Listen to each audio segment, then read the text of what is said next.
Seigneur. Nous sommes dans la deuxième épître de Paul aux Corinthiens, le chapitre 8, et nous allons lire ensemble les 5 premiers versets. 2 Corinthiens 8, 1 à 5. Lecture collective.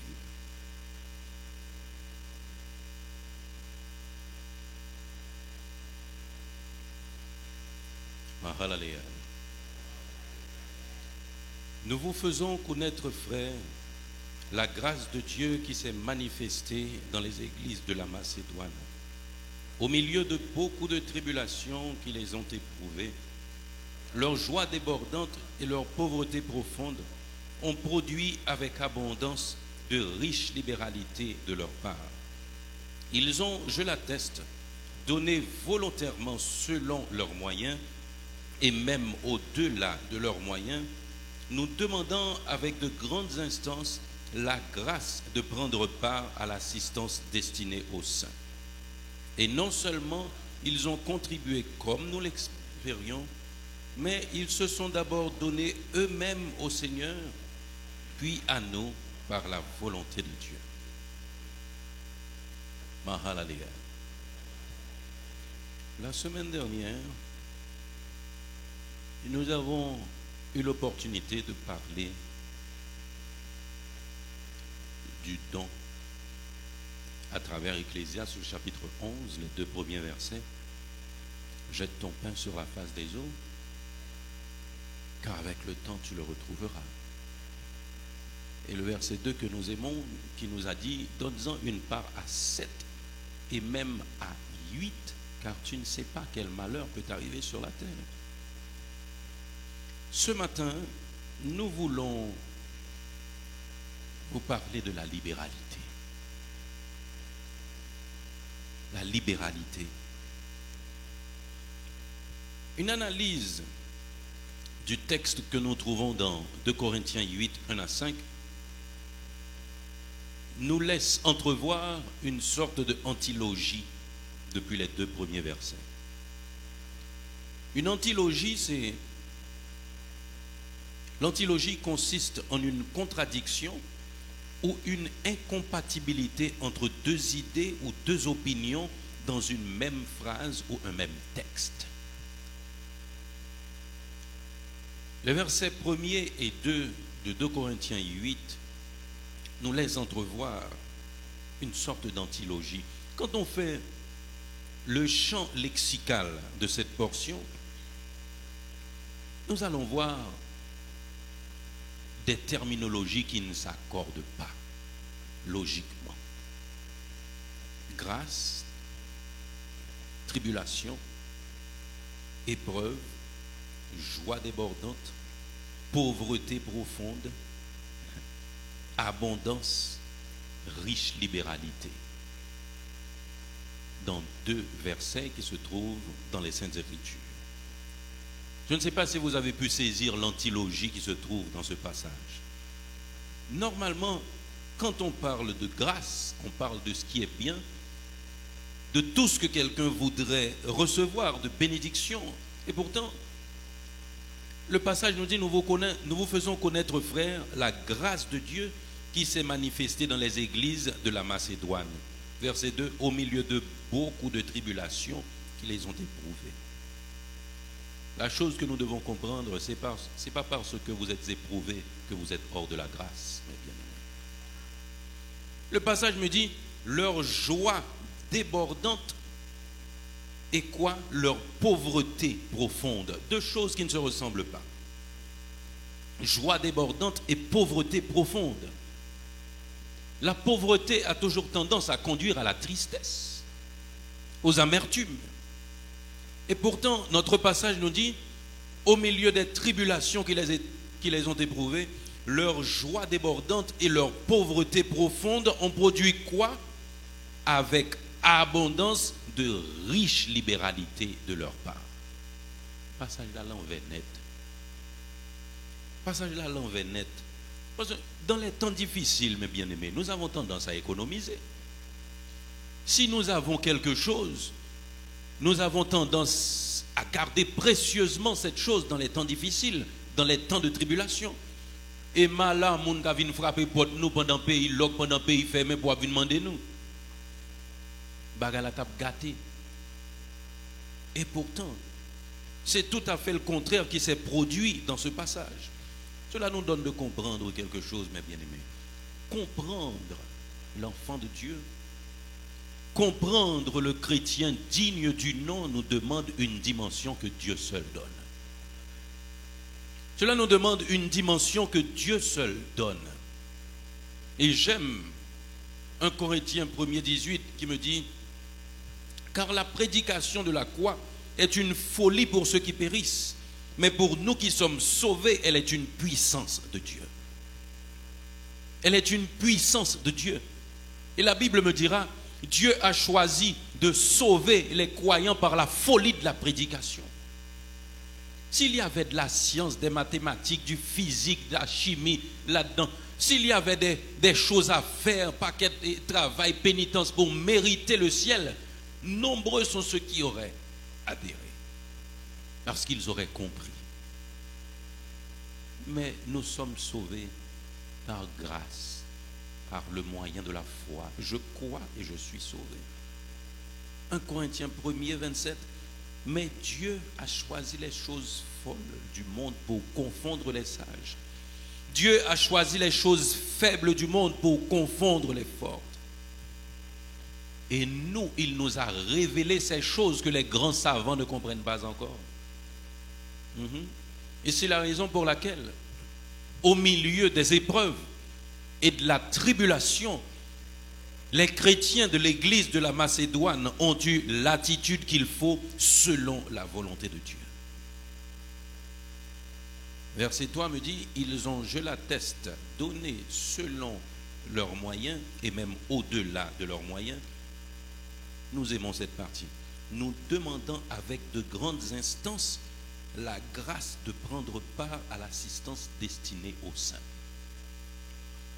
Entre ces lignes, c'est comme si nous pouvions lire que l'apôtre Paul, conscient des souffrances, des misères, des tribulations des Macédoniens, il avait refusé leur aide. Ou du moins, il ne s'était pas adressé à eux. Et pourtant, ce peuple a demandé avec de grandes instances la grâce de prendre part à l'assistance destinée aux saints. Cela nous aide à comprendre quelque chose, mes bien-aimés.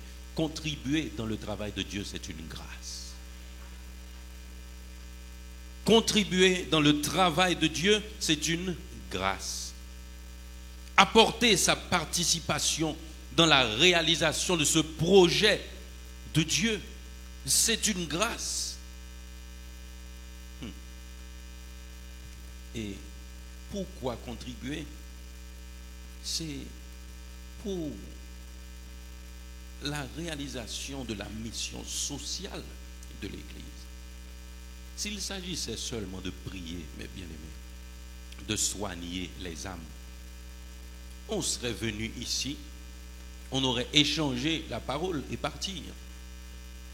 Mais la Bible nous a dit très clairement, si vous priez avec quelqu'un et vous renvoyez la personne lui disant soyez béni, sans rien poser comme action, c'est quoi la valeur de cette prière? Contribuer dans le travail de Dieu, c'est donc une grâce. Parce que Dieu nous a appelés à pratiquer ce que nous disons très souvent du haut de cette chair, le vivre ensemble. Le vivre ensemble. Quand nous lisons dans Malachie 3, le verset 10, apporter à la maison du trésor toutes les dîmes, c'est pour quelle raison? Afin qu'il y ait de la nourriture dans ma maison. De la nourriture dans la maison de Dieu. C'est pour qui? C'est pour Dieu? Non, c'est pour les autres. C'est pour les enfants de Dieu. Le vivre ensemble qui doit être pratiqué dans les Saintes Écritures. Et j'aime Actes des Apôtres,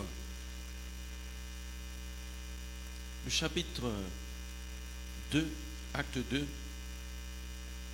les versets 42 à 47 parlent de la communion des croyants qui me dit « Ils persévéraient dans l'enseignement des apôtres, dans la communion fraternelle, dans la fraction du pain et dans les prières. La crainte s'emparait de chacun et il se faisait beaucoup de prodiges et de miracles par les apôtres. Tous ceux qui croyaient étaient dans le même lieu et ils avaient tout en commun. Ils vendaient leurs propriétés et leurs biens et ils en partageaient le produit entre tous selon les besoins de chacun. Ils étaient chaque jour tous ensemble assidus au temple. Ils rompaient le pain dans les maisons et prenaient leur nourriture avec joie et simplicité, louant Dieu et trouvant grâce auprès de tout le peuple. Et le Seigneur ajoutait chaque jour à l'église ceux qui étaient sauvés. Vous voyez ce qui s'est passé là? L'église grandissait avec la mission, la réalisation de cette mission sociale qu'elle a, de prendre soin des autres. Il pratiquait la fraction du pain et il rompait le pain dans les maisons, pas seulement dans le temple. Dieu nous appelle à vivre ensemble, mes bien-aimés. Et Dieu reconnaît aussi les besoins matériels de l'Église. Et c'est la raison pour laquelle dans les Saintes Écritures, Dieu a prévu le comment de tout cela. La fraction du pain, c'est pour la communion horizontale. Mais aller dans les maisons pour aller le faire. Ils prenaient leur nourriture avec simplicité. Ils le faisaient ensemble, mes bien-aimés.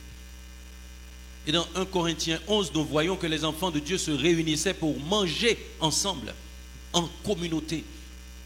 Et l'apôtre Paul avait trouvé, certes, une remarque à leur faire, parce qu'il y en a qui prenaient la chose comme personnelle, qui le faisaient par orgueil, ratant ainsi cette mission sociale de l'Église. Aujourd'hui, nous vous le disons, mes bien-aimés, contribuer dans le travail de Dieu, c'est une grâce, et une grande grâce. Si aujourd'hui, nous ne pouvons pas vendre nos propriétés pour partager les choses, c'est sûr que ces propriétés nous ramènent des revenus. Nous pouvons partager avec les autres. Vous pouvez contribuer à l'église. Vous pouvez contribuer à l'église. L'église pas non. Mais dans vos revenus, quand vous partagez selon les Saintes Écritures avec l'église, c'est pour cette réalisation de mission sociale que Dieu demande.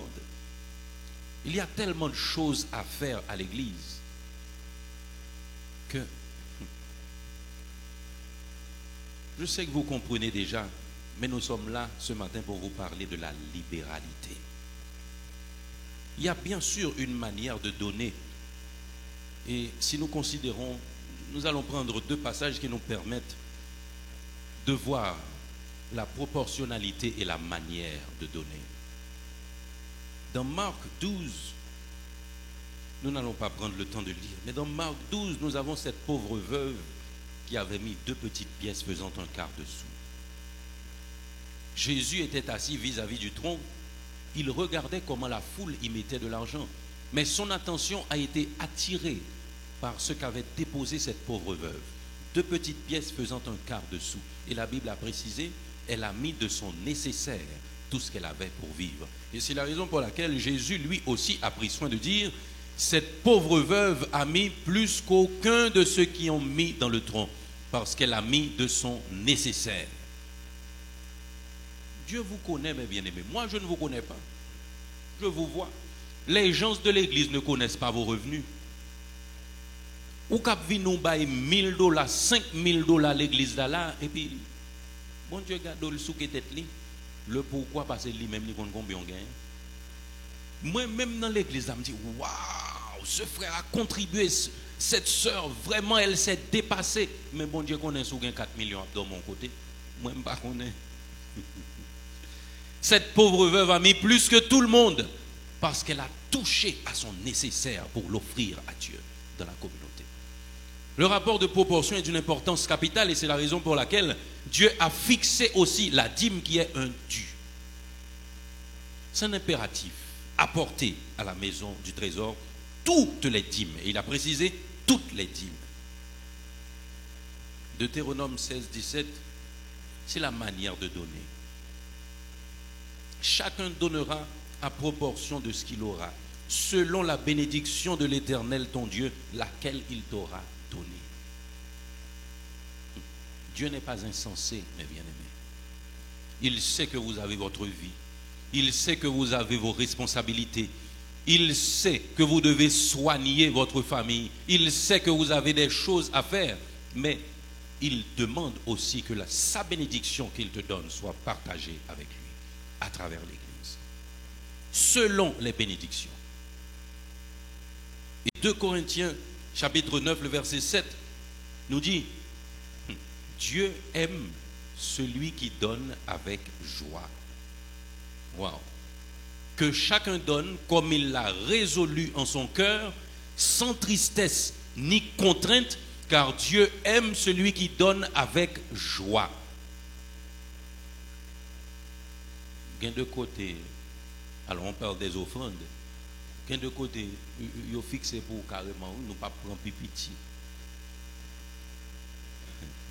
Sans tristesse ni contrainte.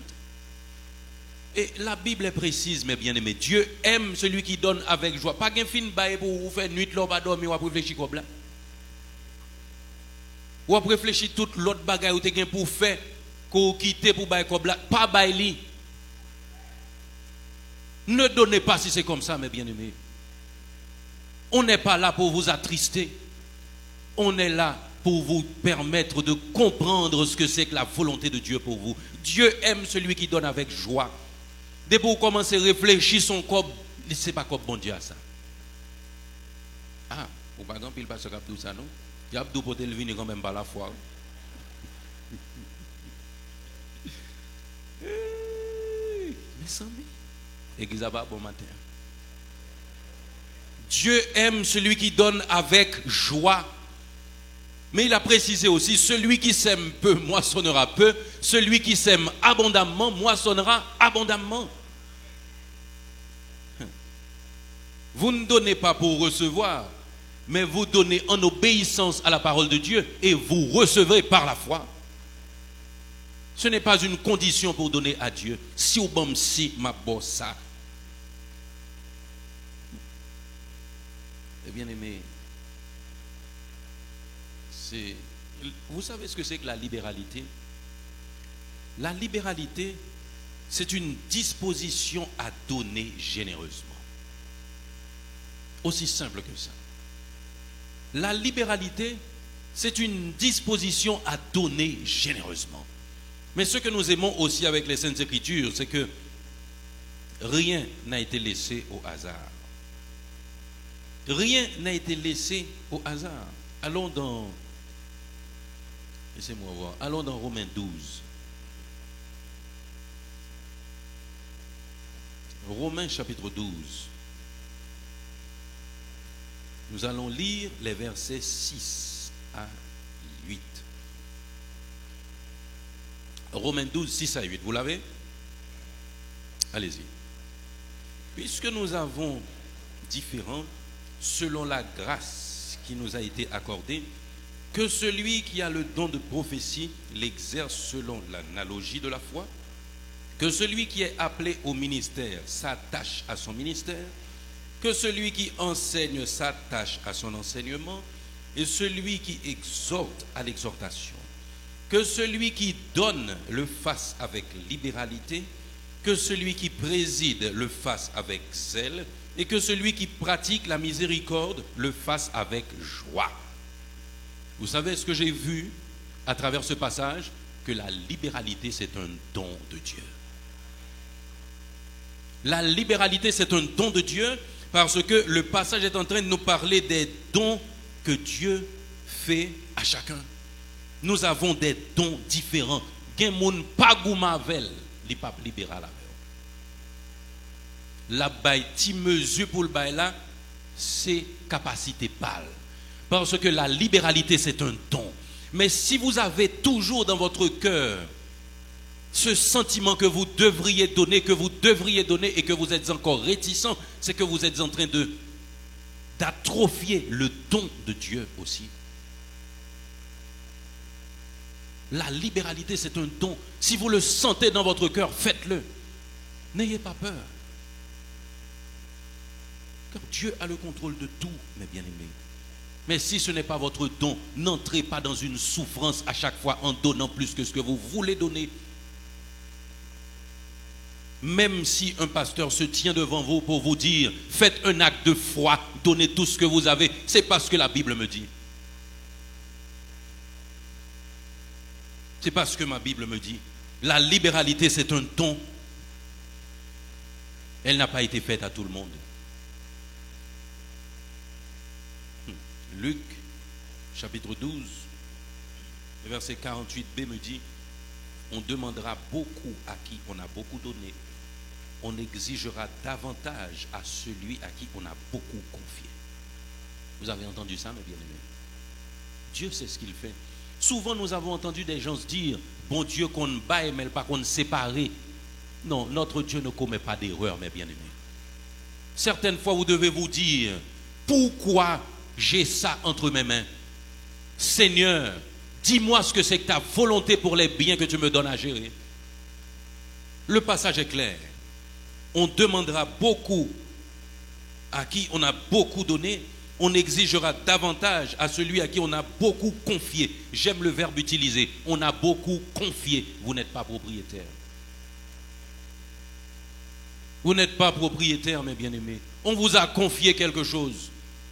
Par après le pour c'est pas belle jonglée. Si je vais passer quelques semaines à l'extérieur, je remets à quelqu'un les clés de ma maison pour lui dire je te confie ma maison. Est-ce que le cas crasé le pour moi? Est-ce que le cas fait disco la donne? Je te confie ma maison pour que tu gères comme j'ai l'habitude de gérer. Dieu nous a confié des choses, mes bien-aimés, pour que nous puissions obéir à sa parole avec ces choses qu'il nous a confiées. Nous ne sommes que des gestionnaires. N'étant pas propriétaires, nous n'avons nul droit absolu sur les biens que Dieu nous donne à gérer. Et une chose que nous ne comprenons pas et qui ne nous aide pas non plus, c'est que on est, alors, je le dis de façon banale, on est toujours généreux avec les affaires des autres. Ça ressemble à une blague, mais c'est vrai. L'on n'est pas pour vous, bah là dans facile. C'est pas vrai? Hein? L'on pas souffrir pour lui. L'aile pas pour, s'il pas pour, mais sous tes coups, mais pour lui, c'est que le pour. Avec nous pas souffrir pour lui, c'est jouer nous joindre. Tout ce que nous avons reçu par grâce. Hein? Vous allez me dire, oui, ce que vous gagnez, c'est à la sueur de mon front. Oui, à la sueur de votre front parce que vous êtes en santé. Qui vous donne la santé? Oh. Tout vient de Dieu, mes bien-aimés. Vous dites oui, c'est de par mon intelligence, j'ai étudié. D'où vient l'intelligence et la connaissance?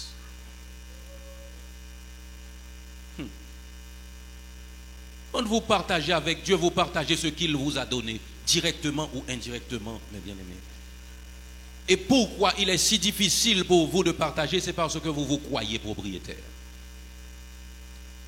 Homme goumen, c'est mon sang, c'est mes fatigues, c'est mes humiliations, c'est mes efforts. Vous n'êtes pas propriétaire, mes bien-aimés, c'est Dieu qui donne tout.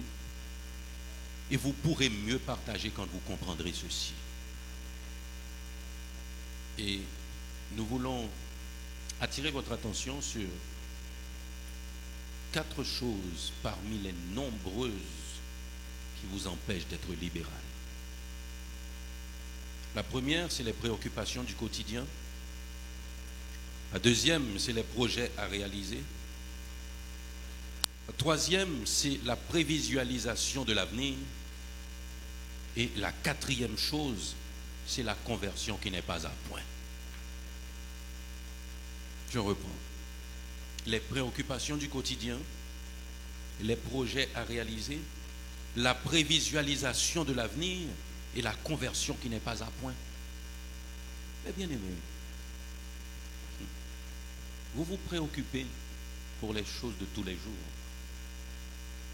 Vous avez quelque chose que Dieu vous donne, mais vous pensez à plus tard, ce que vous mangerez, ce que vous aurez à boire. Matthieu 6, je lis ces paroles. Je sais que vous les connaissez par cœur, hein? Mais est-ce que vous les appliquez? C'est la question. C'est pourquoi je vous dis, verset 25, Matthieu 6, ne vous inquiétez pas pour votre vie de ce que vous mangerez, ni pour votre corps de quoi vous serez vêtu. La vie n'est-elle pas plus que la nourriture et le corps plus que le vêtement? Regardez les oiseaux du ciel, ils ne sèment ni ne moissonnent, ils n'amassent rien dans des greniers, votre Père céleste les nourrit. Ne valez-vous pas beaucoup plus qu'eux? Qui de vous, par ses inquiétudes, peut ajouter une coudée à la durée de sa vie? Et pourquoi vous inquiétez au sujet du vêtement? Considérez comment coissent les lits des champs. Ils ne travaillent ni ne filent. Cependant, je vous dis que Salomon, dans toute sa gloire, n'a pas été vêtu comme l'un d'eux. Si Dieu revêt l'herbe des champs qui existe aujourd'hui et qui demain sera jetée au four, ne vous vêtira-t-il pas à plus forte raison, gens de peu de foi? Ne vous inquiétez donc point et ne dites pas que mangerons-nous, que boirons-nous, de quoi serons-nous vêtus, car toutes ces choses, ce sont les païens qui les recherchent. Votre Père céleste sait que vous en avez besoin. Nous avons tous des préoccupations, mais nous devons aussi les chasser par la parole de Dieu. Nous devons les chasser par la parole de Dieu, mes bien-aimés. La Bible me dit au verset 34, ne vous inquiétez donc pas du lendemain, car le lendemain aura soin de lui-même. À chaque jour suffit sa peine. Vous avez des projets à réaliser, pas vrai? Les grands projets. Quand on vit au jour le jour, on se considère stable, on ne fait pas de grands projets, on n'a pas trop de préoccupations, non, mais bien aimé. Parce qu'on a le quotidien, on a assez de revenus pour payer les choses chaque jour et autres. Mais quand on prévoit, par exemple, dans un pays où le système de crédit, on n'en parle pas trop, et les structures, plan d'épargne, hein, vous pensez à ces choses, plan d'épargne retraite et autres, vous pensez que c'est assez solide dans notre pays pour ne pas être préoccupé par ça?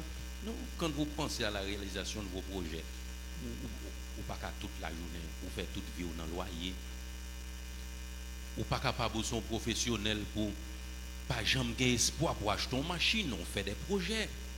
Pour acheter, alors, je ne pas dire nécessairement une machine, une moto à tout, même tellement pébaille ça.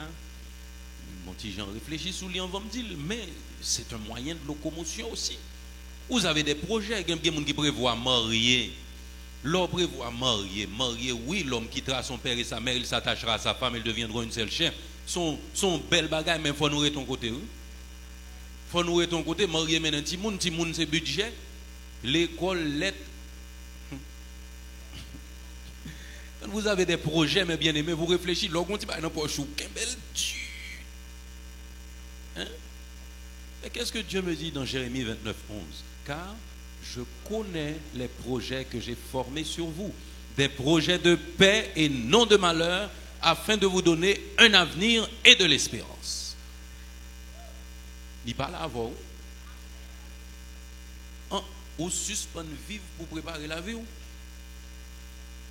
Bon Dieu parle à vous, oui. Je connais pas. D'ailleurs, ce que j'aime avec Dieu, c'est qu'il est souverain. Il ne nous a pas dit qu'il allait nous révéler.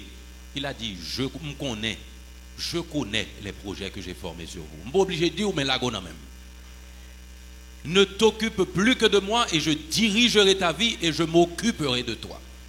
Quand vous chantez ces paroles, ça doit être une réalité dans votre vie, mes bien-aimés. La prévisualisation de l'avenir. Vous êtes là aujourd'hui et vous voyez que tout devient plus difficile. Je songe, je débat nos audiences ça déjà. Je fait me garder $20 américains à une bourse. Je ne vais jamais retirer dans la bourse là. $20 américains, ça fait trop. Et 1 an dans la bourse.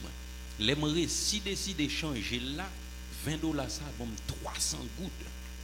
Dans non boutique, me changer le bon 3 feuilles $20 à chien rouge. Je dis à côté tout côté au passé ouais prix affiché en américain. Combien de gouttes pour joindre $20? c'est 130 goudou. Gain de côté le 132 pour un seul dollar. L'on a réfléchi, bon, dollar, c'est monter le pape descendre. L'on a dit, bah, dans poche, ou a qu'un bel Dieu, parce qu'on a prévisualisé tout ça, pour qui Jean le bras lié. Mais bien aimé, laissez-moi vous dire quelque chose. Et je l'ai expérimenté. Se préoccuper, c'est payer des intérêts sur une dette qu'on n'a pas encore contractée. Ou bras le prêter un cob là, l'on calcule l'intérêt, on dit, qu'est-ce que commencer à payer intérêt à toujours. C'est ça, oui, la préoccupation. Eh bien, quand Dieu nous voit préoccupés, les gars qui j'en foi nous pitié, vous attristez le Saint-Esprit, mes bien-aimés. Vous prévisualisez l'avenir. Alors que, dans Proverbe chapitre 2, le verset 7, je lis, plutôt me chercher. Proverbe 2, 7 à 9. Je lis ces paroles. Il tient en réserve le salut pour les hommes droits, un bouclier pour ceux qui marchent dans l'intégrité, en protégeant les sentiers de la justice et en gardant la voie de ses fidèles. Alors tu comprendras la justice, l'équité, la droiture et toutes les routes qui mènent au bien. Il tient en réserve le salut pour les hommes droits. Je dis, on ne va pas comprendre rien. Vous ne comprenez pas comment les choses sont en train de se dérouler et se dégrader. Dieu tient en réserve le salut pour les hommes droits. Soyez droits, justes devant Dieu. Il ne parle pas de ce salut qui conduit au ciel. Il parle de ce salut social, économique et même politique. Dieu tient le salut en réserve pour les hommes droits. Et la dernière chose qui vous empêche de donner libéralement devant Dieu, c'est la conversion qui n'est pas à point. Et c'est là que je retourne à 2 Corinthiens, au chapitre 8.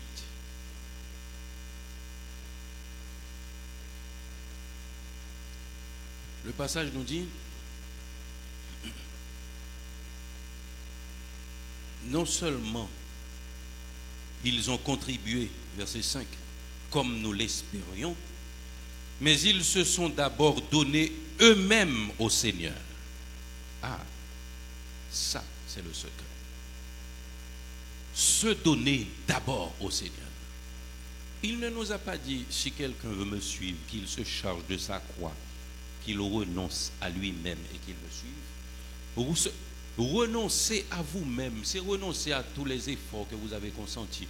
Renoncer à l'éducation que vous avez reçue selon le monde. Renoncer à votre forte personnalité que le monde a forgée. Renoncer à votre caractère qui n'a pas été selon la volonté de Dieu. C'est renoncer à tout ça. Renoncer aussi à toutes vos réalisations que l'apôtre Paul considère comme de la boue devant la face de Dieu. Quand vous pouvez renoncer à tout ça, ce n'est pas l'argent qui vous fera peur, mes bien-aimés. Ils se sont d'abord donnés eux-mêmes. Ah, c'est un grand secret.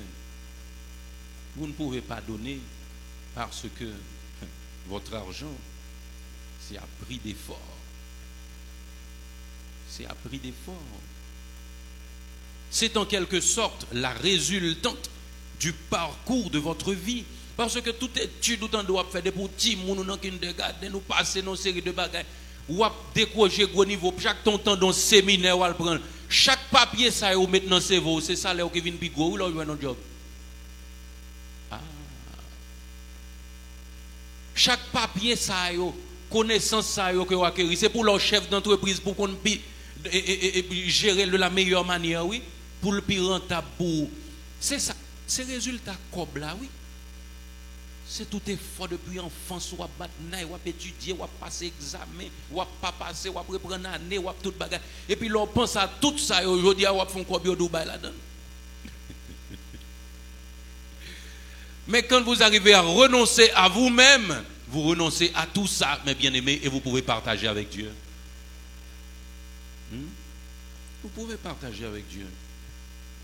Et la chose, c'est que ce n'est pas parce que vous êtes à l'église pendant longtemps que vous êtes converti. Quand je vous dis le manque de conversion, je ne vous attaque pas personnellement, non. Parce que Pierre, était déjà avec Jésus depuis nombre de temps. Il marchait avec Jésus, il avait opéré des miracles et tout. Et Jésus de lui dire dans Luc 22, 32, quand tu seras converti, affermis tes frères. Waouh!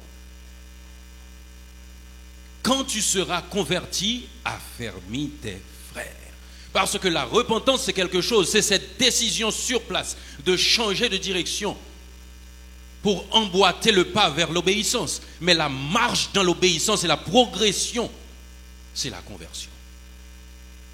Si votre conversion n'est pas à point, il vous sera très difficile de partager avec Dieu aussi, mes bien-aimés. Et surtout, de partager libéralement. Je ne sais pas pourquoi Dieu vous envoie ces paroles depuis la semaine dernière à travers Ecclésiaste 11 et à travers 2 Corinthiens 8. Mais lui, il sait pourquoi. Il sait pourquoi. Je ne veux pas témoigner, mais je vous dis, mes bien-aimés, ne t'occupe plus que de moi. Et je dirigerai ta vie et je m'occuperai de toi. Ce sont les paroles de Dieu à vous adressées. Mahalalel. Mahalalel. Merci Seigneur.